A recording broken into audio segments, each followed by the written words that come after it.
Bir kör adam Peygamber sallallahu aleyhi ve sellem'in yanına gelip ya Resulallah meni idip mescide getirmene adam yok. Sen bana ruhsat bersen men öýümde okuýaýyn namazym diýip Peygamber sallamdan icazat islenler Peygamber sallam ol adama icazat berýär öňçe. Soň gaftan çykyp barýaka ýanky adam çagyryp getirýär ýanyna. Bu soraýa sen öýüňe he adanyň sesi eşdilýärmi diýe.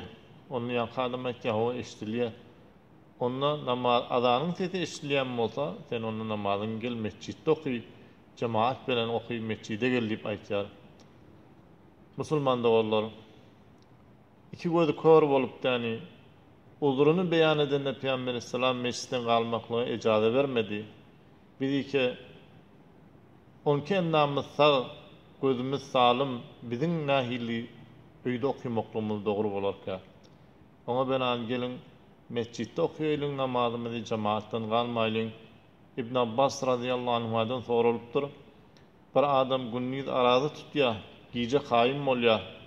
Ýöne cemaate gelenak, mescide gelenak, cuma gelenak. Şu adamyň waziýeti halyna hili bolar diýip soralanda İbn Abbas radıyallahu anhu aýtdy. Eger şu waziýet bilen geçse, şu waziýet bilen ölse, oň barjak yer cehennem ot diýdi.